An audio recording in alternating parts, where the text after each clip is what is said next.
Aloha party people, you are listening to Inside the Desert Oasis Room, episode number 199. This episode is sponsored by the Tiki Bar T-Shirt Club, where their monthly t-shirt designs pay tribute to a Polynesian bar or restaurant from days long past.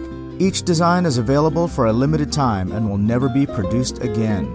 For the collectors out there, be sure to check out their subscription program, where they offer a discounted 3, 6, or 12-month plan, or you can always buy shirts one at a time. For more information and to check out this month's shirt, visit tikibartshirtclub.com. This podcast is brought to you in part by the Tiki-Ti, a family-owned and operated tropical drink bar in Los Angeles, California. Come get their house specialty, the Raised Mistake. For more information, check out their website, tiki-ti.com. If you have a product, service, or event that you'd like to bring attention to, we can help. This podcast reaches thousands of listeners in over 100 countries every week. Imagine hearing your ad in this spot, just like you're hearing this one right now. Sponsor an episode and get the exposure you deserve. For more information, go to desertoasisroom.com and click on Services. Today we chat with Esteban Ricardo De Luna. Esteban is a former chef, craft cocktail bartender and mixologist, and the newest face behind the bar at the World Famous Tiki-Ti. Learn about Esteban's background and how he found his way into making Raised Mistakes, Uga Boogas, Puka Punches, and more. As always, I hope you enjoyed this episode as much as we did bringing it to you. If you enjoy this podcast, please stop by desertoasisroom.com and click on the tip jar. Every tip or donation, no matter the size, is very much appreciated and helps keep this podcast coming to you every week. And if you'd like to follow our adventures, check out our YouTube channel at youtube.com/PolynesianPop. Alrighty, let's get into this. Give it up for our friend Esteban Ricardo De Luna.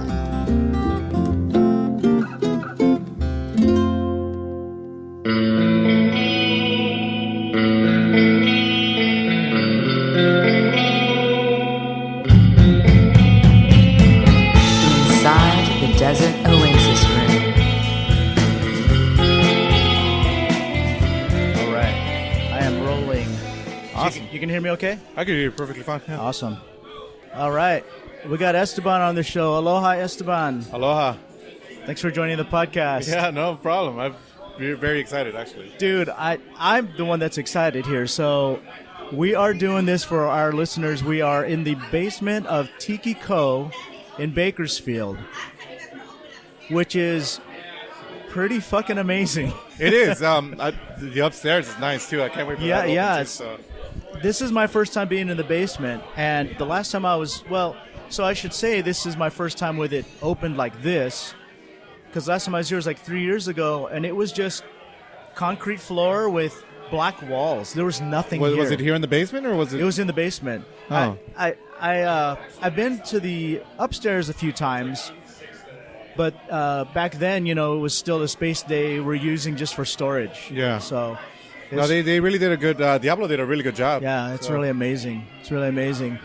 I'm glad that I finally got you on the podcast because I got some stuff that I want to talk to you about. I think everybody's wondering who Esteban is, and for our listeners, he's probably checked your ID at the door before at the Tiki-Ti. Plenty of times, yeah. Right? But so let's give everybody your background. I know that you were a regular there for a few years. Yeah. And then you are now working as their newest bartender. Yeah, so, that's really exciting. So tell us how you got to that point. Like everybody who's a regular there is like they sort of pay their dues. Is like you clean up a table. Sometimes you hold the door. Yeah. Little things like that. But I was always very eager to ask questions or talk to Mike and talk to Mikey, learning the history, because I went to Marshall, so I would pass down because a couple of friends worked at the Vista, so I was like, oh, just swing by. It's like, what is this place? Right. What is this place? Then when I finally got in, it just fell in love with the whole tiki thing. So prior to you working the door, a lot of us regulars used to help because those guys get really slammed sometimes. And I was one of the regulars that would help check IDs and help regulate the flow of traffic in and out of the bar. And then one day, I started seeing you there at a specific time every day. You were coming in at like at 9 o'clock, right? And that was your job now. And at first I thought, you were somebody that was helping the bar. And then I later learned that, oh, wait a second, you're behind the bar training now. Yeah. So how did it go from helping out at the door to that? Was helping out at the door a stepping stone for that, or was it just that one day they decided they needed the help behind the bar? No, it was definitely like a slow transition. Just being like at the door, I was very, very excited. Like, like whatever they needed, I was there for them. It's like, my dad needs to take a break. Mikey would tell me, right. Greg needs to take a break. It's like, so it sort of like alleviated. Like it was just fun being there. Yeah. And then jokingly, I think it just came up about as like, well, when are you gonna hire me? Yeah. Yeah. And then Mikey would just be like, well, I'm not the one in charge of hiring. You have to ask Greg. And then Greg was like, I'm not the one in charge. You have to ask Senior. So I would get passed around like sort of like, it's like, well, if he says yes, then yes. So finally everybody agreed. It's like, yes. And then Mikey was like, all right, fine. Right. You worked on Tuesdays. Okay. And we never open on Tuesdays. Yeah. So that Tuesday, we're like, okay, next Tuesday, that's when you come in. Right. And then next thing you know, it's like I actually came Tuesday. Oh, really? I actually showed up on Tuesday. Did you know, though, that they weren't open? No, I did. But you still showed up. I still showed up because I was like, if they told me to, if that's what it took for me to get hired, it's like I was going to show them that I was going to be there. They're there on Tuesdays anyway, though, right? They're usually they're cleaning. When is the cleaning day? I thought that was either Monday. It's Monday. It's Monday when the main cleaning is. Right, and then Tuesday they do all is the prep. Yeah. But it's like they don't stay all the way till night. So it was like after my bartending shift, I showed up. So it was like around 7ish or so. Okay. And then I just stood outside the door and I'm like, hey, I'm here. You're like, I'm here, yeah. So let's talk about, you said bartending shift. You have a background as a bartender already. Yes. So tell us about that, because I know that you have some recipes that are published. Yeah. And I saw some brands that you've worked with in the past. What kind of experience did you have coming into the Tiki-Ti? Prior to Tiki-Ti, when I first started, I was actually a chef. I used to cook. Oh, really? I used to cook. Bartending wasn't on my scope of things to do. Okay. It's only until I got into a car accident, messed up my shoulder. So my left arm is like, I can't really feel it. So when I was cooking, I couldn't saute. So I was more of a liability behind the kitchen. Right. So I decided to step away, went through like a little depression. I'm like, what am I going to do? This is all I knew. Yeah. A friend of mine gave me an opportunity to go to Hong Kong and, run like a hookah shop that happened to serve drinks. So when I went over, I was like, well, I can't tell somebody to do this if I don't know how to do that. Right. So I had to learn how to make a daiquiri, and then once I learned that, I was like, it just reminded me of it's the same as cooking, like learning recipes, like tasting, this tastes different. And that's where my bartending started, came here, and then just started working everywhere around LA. And it's like people are like, oh, you don't cook anymore, you bartend? Oh, come help me out. Try this out. There's a lot of that. There's a lot of people coming out from behind the kitchen and getting behind the bar instead. Yeah. It doesn't seem to happen the other way as much, but there is because I know people that have come out from behind the kitchen, and there's a specific talent, I think, it's also not something that can be taught, about knowing what goes good with other things, right? Yeah. That's just kind of like, oh, I know that this goes good with this. Maybe some of that can be taught, but a lot of that is just having a palate that's refined. Yeah, they definitely did. Even with cooking, it was like I would be going to McDonald's all the time. It's like, oh, this is great. But then when you know how to make a burger, you're like, oh, well, why was I eating this all the time? It's like you tend to develop a certain palate. And then when you eat something or you smell something or anything like that, you're like, oh, this would be great with, I remember I used to have this. Yeah. I used to have this. So that's one of the things that I really appreciate about those times. Like now where I create a drink or anything like that is like, I was like, oh, this rum tastes different from this rum. This is like, you know, like you can't make all the specs can like for daiquiri can't be the same for every rum you use. It's like, so it just gives me a different perspective. Like I like this. I like it gives like you just try new things, which is, I love. So tell me about the kind of drinks that you were making before you were at the Tiki-Ti. What was your specialty, or what did you lean towards? Well, like I said, like when I first started learning how to bartend, it was just like your basics, you know, like a daiquiri, martini, old fashioned. It wasn't anything special. It's only when I came back here to LA, I started working for a place called Westbound, which is called Here and Now. Yeah. I'm one of my friends there. His name was Payman. He worked for PDT in New York, so he's very well known as like a craft cocktail. And he had a disability where he only had one hand, but he could always like knock out so many drinks. Right. And then here I am with two hands, like complaining about, oh, I'm so sad, and this. He's like you could do it.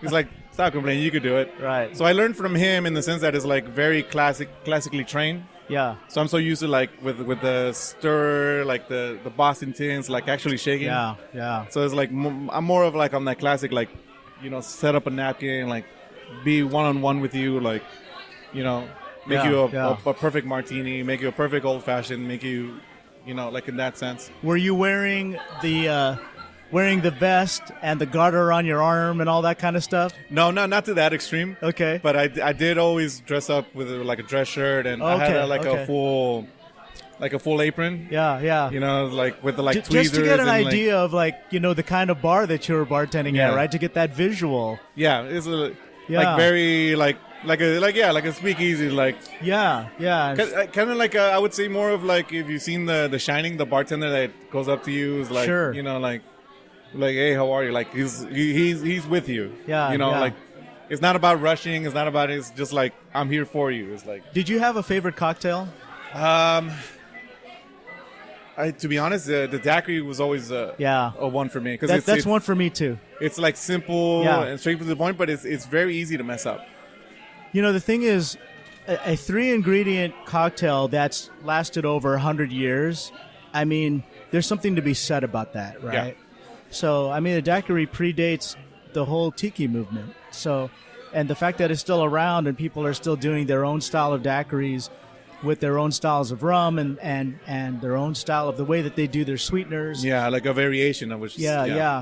That there's something to be said about a drink that has that kind of longevity. So, yeah, I love the daiquiri also, which is funny because these days, right, you're bartending now at the Tiki-Ti. Mm-hmm. I don't think I've ever had a daiquiri at the Tiki-Ti. Yeah, no, it's true, because like nobody really considers a daiquiri to be tiki, which is it's not really like considered a tropical. Yeah, it falls under like more on the classic end. On the classic, like when you think of like tiki, it's like you think of your mai tais, your fog cutters, your your painkillers. It's like that's what you normally think. But so, what kind of adjustment did you have to go through when you started bartending at the Tiki-Ti? I assume that when you started going into training, you had to change your way of thinking. Yes, it was more fast paced, but luckily for me, I worked at the Art District Brewing, so I had to deal with like a bunch of people. That's when I realized, I have to move faster. I have to be fast, you know. But at the Tiki-Ti, it's more of like how they bartend. They bartend below the bar. I'm used to serving above the bar. Like on the bar. I'm used to putting everything and shaking it, and they do it on the blender. It's like those little adjustments. Because they don't use shakers. Right. They use the spindle mixers. So below the bar, when you were bartending before, you were making your drinks on the rail? Yeah, on the rail. So everything would be for you to see. Right. Here's everything, you know. Yeah. But they work below, and everything is below, so it's just more of like, you know. And how much of an adjustment was it with the style of cocktail? Well, I always did like tiki on my own time, but to do it at is one thing to do like a steak for yourself, and it's another thing to do 20 steaks. Right. In 5 different ways, and like so, it's more of that adjustment. It's like it reminds me of like those old cooking days. It's like move fast, like be more efficient. That's pretty much what I'm trying to get at. Yeah. Okay. So then if it's higher pace, be more efficient, and then you had to adjust the style of drink that you're making. It must have been a little bit of fish out of water experience. Yeah, it was definitely like learning. Like if you're like a diver and all of a sudden it's like you haven't done it for a while, it's like, oh, that's right. This is right. Like it gets more of like an adjustment. It's like, oh, I have to get back on the, you know. So, I remember when Greg first got behind the bar, all the regulars were giving him shit, right? Yeah. People were just, heckling him, and I sent back my drink, and which we talk about that to this day, right? No, yeah, that's one of the things that Greg was telling me. It's like, oh, be careful, like this and that. Right. But when you work in downtown LA and you deal with like a lot of, it's something I'm already used to. It's like you're not gonna hurt my feelings. It's like sure. The way I pretty broke it down with one of the regulars actually tried to do that with me, and I'm like, at the end of the day, I'm back here. Yeah. Yeah. It's like there's a reason why I'm back here. So. Right. There's something that you said that really stuck with me, because something that they do at the Tiki-Ti is they overpour all of their drinks. Yeah. Right? They overpour their jiggers for everything, whatever it's the juice or it's the spirit or whatever it is. And it's almost, since they're overpouring it, it's almost like it's just all done by feel, right? Because they're not really measuring it. Right. For drinks that, for example, Mikey's drinks, when I get his drinks, they're very consistent, though, because he's got that feel really down. And something that you said to me that really stuck with me, which I found very admirable, was people were telling you, hey, you need to overpour your drinks. Yeah, like it doesn't taste like Mike's. Right. Like, it's not as strong as Mike's. But yeah, it's what I told you is like, well, I'm following the recipe. I'm learning the recipe. Right. And you were saying, I'm not going to overpour it unless they tell me to overpour it, because it's not my place to do that. And I was impressed by that, because I thought, and I think I said to you, well, you're a good employee, because you're like, no, I'm not going to overpour it unless they tell me. If they tell me to overpour it, then I'll do it. But I'm not going to do that because you're telling me to do that. Because, of course, the customer's going to want you to overpour their drink. Who doesn't? Right. Everybody wants all the extra booze and all the extra whatever. They want a bigger drink, right? So you sat on this side of the bar for several years. Right. And now that you're on that side of the bar, is there anything on the menu that kind of surprises you that you thought like, oh, wow, that's a very simple drink? Actually getting my hands on the recipe book. Something that's maybe more complex than you thought. Actually, I thought the Uga Booga was going to be more complex than what it is. Okay. But it's not. Okay. And I'm like, it's so simple, but it goes back to the testament of a daiquiri. It's like, you don't need much. It's a lot of the classics are only 3 ingredients. Yeah. So it's the Uga Booga really surprised me. I mean, I'm not going to go into detail on the. We're not going to. We respect the Tiki-Ti and their secrets, so I'm not even going to ask. I always go like one of the stories that Michael always tell me is like, and I use it when people tell me it's like, oh, seeing that now you work there, what's in this? What's in this? I tell them the same thing that like Ray used to say, rum and juice. Right. I love it. It's like, I love this it. is rum and juice. Rum and fruit juice. Yeah. That's a nice, simple answer that keeps people from getting the secrets, but you're not lying to them. No, I'm not. You're not lying to them. Yeah. So the Uga Booga is one. What else is? The raised steak actually surprised me on what's in it. Okay. I thought it was one particular spirit, but it's not. It's something else. Something else. Yeah. And then it's just, those are the two that really surprised. Everything else is just like, okay, 6 ingredients to a cocktail, so and so. It's like, I kind of expect that. But the Uga Booga, I would say, is the one that really surprised me because it seems like it would be really complex, but it's very simple. I had those guys at the house a few months ago. We recorded some YouTube videos during the pandemic. Mm-hmm. And they gave me a few recipes. I mean, some of my favorites, like one of them was a sweet tart. One of them was the lemon heart, lemon head. Yeah. I got an oil change. And then Greg gave me the electric lemonade. And then Mikey did a Puka Punch. And I even remember thinking like, wow, they're giving me a lot of drink tutorials from my YouTube, right? And then when they reopened after pandemic, I realized, they were giving that to me because they pulled it off the menu. Yeah. Right? And here's what's interesting. Some of them are very, very basic, Yeah. right? That there's only, like the sweet tart, that's another one with only 3 ingredients. Yeah, it's like Mikey loves the sweet tart. I love the sweet tart too. Yeah. And only 3 ingredients. And here's the thing about the Tiki-Ti that they're really masterful with is they don't use grade A ingredients in all their drinks. You know, a lot of the ingredients, like a lot of these spirits and some of the mixers are very, I don't want to say like a cheap brand, but they're just not like... They're inexpensive. They're inexpensive. That's the right word. And they're able to make some magic with it. You know? That goes back to like one of the reasons why I fell in love with Tiki. Like when I finally started talking with Mike outside the door, it was just more of like, that's how Tiki started. It's like make something that a lot of people don't think is going to be good to something great. Yeah. You know, it's just like nobody wanted it. Like we'll take it. We'll make it something good. Yeah. Yeah. You know, so I love that about that. It's like, oh, you think you need all this fancy things for anything? Like no. With whatever you have, like you could make do. It's the same thing as like cooking. Make something off of this, whatever you find in your kitchen. It's like it helps you be more creative in that sense. What's changed about the way you see the Tiki now that you're behind the bar?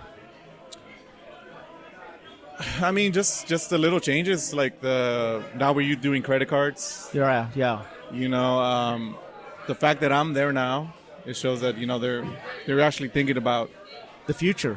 Yeah. One of the reasons I really wanted to be there is just I don't want that place to die. Yeah.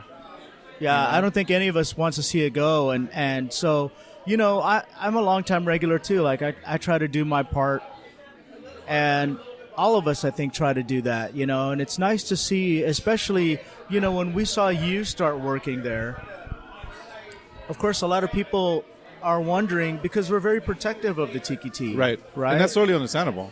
Yeah, I mean, like we're protective of it for a number of reasons. We're protective of it because it's an LA/Hollywood institution, but we're also protective of it because it's family owned and we love the family, right? We don't want to see anything happen to this family business. That's one of the things that they would always ask me, like, well, how do you get the job? Like, who do you relate it to? Yeah. So I would always say, oh, Greg's my uncle. Oh, really? So that's like every time, I don't know if you see me around, I'm like, oh, what's up, Theo? Like, you know, so there it's you like, go. then they're like, and that sort of eases people into like, oh, okay, so they did sing within the family, even though I'm not, but the Tiki-Ti is my family. So it's like, maybe adopted, but I'm part of the family, you know what I mean? Yeah. So once I let people who are very like, oh, you should only be family. It's like once I tell them, oh, Greg's my uncle, they're like, okay, that makes sense. That makes sense. Yeah. Okay, so before you were working at the Tiki-Ti, okay, what was your favorite drink there? My favorite drink there, it was always between the Uga Booga and the Rays, but now it's the Rays all the way. All the way. Like Before. Yeah, before it was always the Uga Booga. I like that whole chanting thing. Okay. Now that you're working there, has that changed? Yeah, I would say the Rays it's my all-time favorite. Like it's they were tied between those two. Okay. But the Rays definitely went higher because it was just like I thought it was something, and I thought my palate was really good to taste certain things. Yeah. And it threw me for a loop. Yeah. Okay, so has the magic of the Tiki-Ti worn off a little bit now that you're behind the bar? No. So you don't feel like you're seeing the wizard behind the curtain? No, I think that's sort of like the wrong way of thinking about it. Is like it's okay. I didn't think about it as like, oh, it's like the Wizard of Oz. It's like it's more of like when I was there, I knew I wanted to be there. Yeah. So it's like I was always trying to find a way to be. Now that I'm there, it's like I'm excited for what's next. So like, if anything, now you know, it's like. Are you making any drinks from your old repertoire before? At the Tiki-Ti? Yeah, I mean, are people ordering? I mean, how often do people order off menu? Not well. Ever since we did that scanning code, is like people stick to certain ones. Okay. Only regulars tend to go really off menu. But so far, I haven't got anybody who goes like. But even then, if they go off menu, they're going with the old menu, right? Correct. Because I still have the old menu on my phone, and I do go back into the older drinks. Right. Yeah, because I miss a lot of them. Right. And I know that I asked you one time before, I want to taste one of your drinks from before you were working there, but the ingredients were limited there. Yeah, you didn't have everything that you needed. It's definitely the different ingredients that they have there. What I eventually, once I get the hang of it and everything, I would love to bring certain things, but I know what the Tiki-Ti is. The Tiki-Ti is what the Tiki-Ti is. Right. Maybe when I do a pop-up, it was like, I got you. My own, you but have a very, very positive attitude about. I don't know if positive is the right word, but I really like your attitude about, like, that you know what the Tiki-Ti is, and you respect, like, the recipes and all that kind of stuff. I think that's kind of cool, and I think people really needed to hear that because, like I said, people are very protective, right? And which is understandable, and so you and I talking, I hope that it gives our audience a little sense of comfort that, hey, like, I'm not there to change anything. Yeah, and we didn't bring in some guy, that doesn't know anything about what the Tiki-Ti is or was and the legacy or anything like that. How do you feel that you fit into that now? Because now you are part of the legacy of the bar. Yeah, I mean, like I said, to me, it's like a dream come true. Like, I when I first stepped in there, I knew I wanted to be there. It made me explore more things. So now that I'm a part of it, it's like, maybe it'll get somebody else to be like, yeah, like, this is good. This I love is that. I love that. But the thing is, like, I'm not there to change what Ray did, or Mike did, or Mikey is doing. It's like, there's a reason why they've been there for so long, and Sure. So it's like, that's their spot, until one day, maybe, I get my own spot, then it'll be my spot. Then I can create what I want to do. Yeah. But until then, it's like, you got to carry the legacy. Yeah. I love it. All right, so us as patrons, right? I'm going to ask you as somebody that works behind the bar there. Okay. What's some pieces of advice that you could give to us to have a better experience at the Tiki-Ti? And also, what's some pieces of advice you could give to us that maybe makes your job a little bit easier? I mean, it kind of goes in general, just treat it like it's your home. Okay. It's like, that's fair. Like, don't just litter. Like, be polite to everybody. That's always the thing I liked about tea. Is like, everybody's polite to each other. Just know that, me already almost going to reach 40. I'm the young one there. Yeah. And I could move as fast as I can. Now imagine you see Mikey, Greg. It's like, understand where you're at. Yeah. And understand that if you want to get that kind of wild and crazy, there's places for that as well. Right. So it's just understand where you're at, be polite, and then just know when you get in, you're going to have a great time. Yeah. Awesome. There's a reason why people wait in line. And, Yeah. There's a reason. So just, if you understand that and you're polite, you have an amazing time. I love it.